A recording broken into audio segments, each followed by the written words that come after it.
Hello, and today I'm reviewing SS Panzer Battalion by Leo Kessler. Probably most of you will already know that Leo Kessler was a pen name for the British writer and military historian Charles Whiting, whose prodigious output amounted to about half a dozen books a year for quite an extended period. In fact, if you tallied up all of the books that he wrote under all his various pen names and put them in a list, then that list would probably be as long as some of the actual books themselves. SS Panzer Battalion was first published in the UK in 1974, and though it is numbered as part 3 here, it was actually the first published novel following the protagonist Kuno von Dodenburg. And yes, I'm probably pronouncing that name wrong. Von Dodenburg is a lieutenant in SS Assault Regiment Wotan. The title then becomes something of an oddity given that it is a regiment, not a battalion, and the regiment has no tanks. I guess in modern terminology we could claim that book covers don't care about your facts. The story is preceded by a publisher's note claiming that the book is based on the unpublished diaries of von Dodenburg, and a 5 to 6 page faux biography of the man follows. However, while there are some extracts in the prologue quoting von Dodenburg writing in the first person, the main text of the novel is not presented as any kind of diary, but instead utilises a very typical third-person narrator. The prologue, footnotes, and the occasional maps included in the text, in the pre-Google age, would no doubt have added to the verisimilitude, the sense of realism that the book strives for, even as it takes liberties with the facts.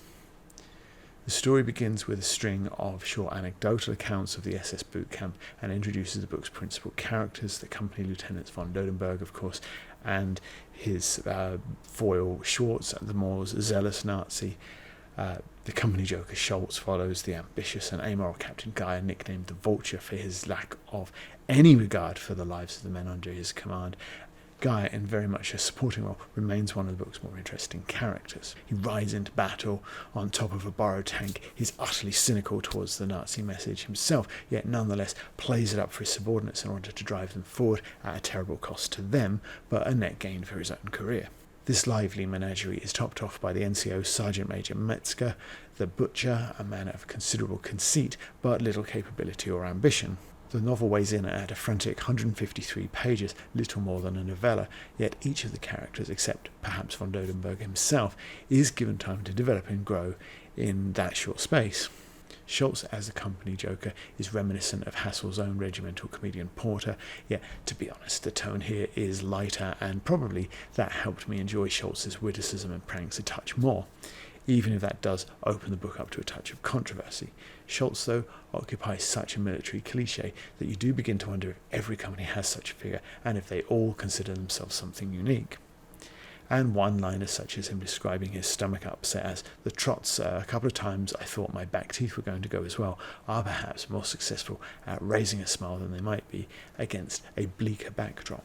The revelation that he was a martial arts expert in his youth, and the effect of that revelation on an overbearing instructor, is a first act highlight. I won't spoil too much here. And as a one-time prisoner of a concentration camp and now an SS recruit, there's more to Schultz than mere company clown, but that's certainly his role before the fighting begins anyway. He is a more nuanced character than some, though, especially in novels this short. And the same is true of Lieutenant Schwartz, who finds out, probably mistakenly, that he has Jewish ancestry, and this, along with his PTSD, hint at a really interesting character study to come, only the beginning of which is offered here. Metzger, the NCO, loses his rank and his reason for existing, yet acquires leverage over his superior, the oft-promoted Vulture, and then gets it back. Yet his brief spell on the punishment detail, manning the flamethrower, allows him to do far more than just bellow at recruits. This clearly awkward relationship that he has with von Dodenburg and the Vulture probably means that his life in the company will be short and not very sweet, yet he remains a decent antagonist within the group. Generally, I found the character side of this novel to be a pleasant surprise, and the group, Schultz aside, to be a realistic and convincing group of humans. Of course, such a group of characters would be nothing without some kind of impossible mission to succeed at, and SS Regiment Wotan is sent against the seemingly impregnable Belgian fort at Ibn Emil. The mission is to secure 3 bridges across the canal and the fort in order for the main body of the German army to bypass France's Maginot Line. I suspect even those with only a limited knowledge of the war will know the mission's outcome. So again, it's a positive for the novel that the action retains a sense of urgency and excitement. Some writers could do a lot worse than note how important the characters people care about are to creating meaningful action sequences. Yet the action is brisk and lively, the casualties and carnage suitably graphic, and the bravery bold and in your face, no doubt, again, prompting some controversy in certain quarters. Whiting was, as mentioned, a military historian, so it's interesting to see him playing so fast and loose with the facts here. The fort exists as described, yet it was assaulted by German paratroopers using gliders, not the SS. The true story, in fact, would certainly also lend itself to being a really interesting novel. From Hitler's personal involvement in the planning, the huge efforts put into maintaining secrecy, the construction of a replica of the fort, the sheer audacity of landing gliders on the fortress itself, the ridiculous odds that the lightly armed paratroopers faced when they landed, and the high numbers of casualties they suffered, all have lent itself to an incredible story themselves, and that's before you factor in the poetic license an author like Whiting might have played with the commanding officer's late arrival at the fort, something perhaps along the lines of a cavalry rescue. Yet that story didn't get told, and this one, playing on the reputation of the SS, did, ascribing credit for the achievement of the airborne troops to their more despicable but perhaps more famous comrades and rivals. It's certainly interesting, and the book plays up the camaraderie of the unit, its heroism, the casualty numbers involved in a way that certainly could be seen as something of an ode to SS. And the book is certainly trading on that reputation, and just to be clear, I'm not accusing Whiting of being any kind of sympathiser with that cause.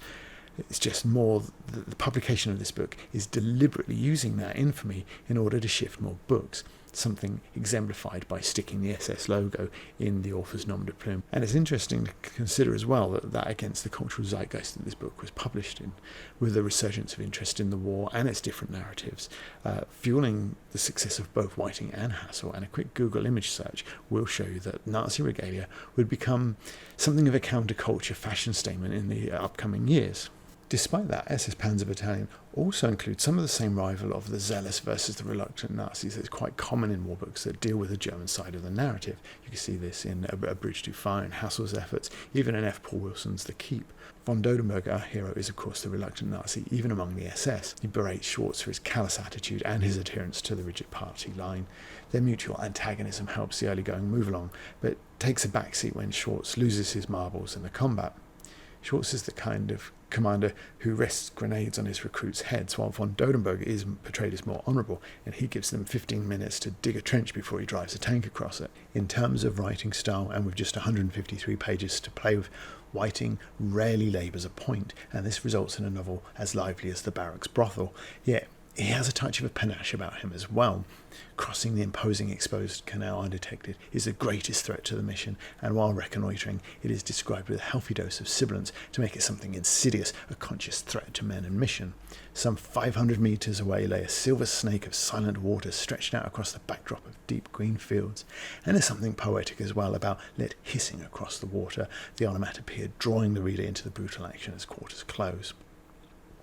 There are no punches pulled, and the violence is unglamorous. The brave death of an innocent, youthful civilian is contrasted with the cowardly actions of the butcher. The willing acceptance of a Jewish refugee captured by the SS is a grim reminder of the atrocities being played out beyond the confines of this text. And somehow Whiting also manages to throw around some character moments in amongst the frenetic action.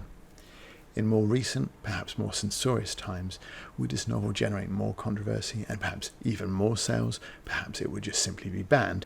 Ultimately, his courting of infamy by allocating airborne successes to a fictional SS regiment can't help but count against it 50 years on. It's harder to enjoy the success of a group so associated with war crimes and brutal fanaticism, and as mentioned, the true story was no less interesting anyway.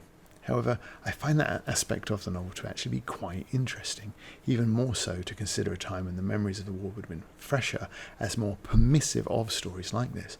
I don't particularly want to dwell on it here, but to do that purely for market manipulation, though, I think that's kind of despicable, and the novel is an interesting read without it. The anti-war message is certainly less overt than Hassel's Legion of the Damned, also reviewed on this channel, but I think the seeds of it are sown in that prologue, and perhaps it developed across the series. I read some Kessler novels in my youth, but I remember very little about them now, so I couldn't say for sure. What I can do is suggest that this novel is a pretty good example of the genre, backed up by a decent cast of characters that it pitches into an energetic and action-packed adventure. Without any attached controversy, it would be impossible not to recommend a book like that. So I give it the thumbs up, but the morality behind it, I leave to your own sensibilities. So thank you for watching this video. feel free to like and subscribe. And if you do that, I will see you in the next one. Bye.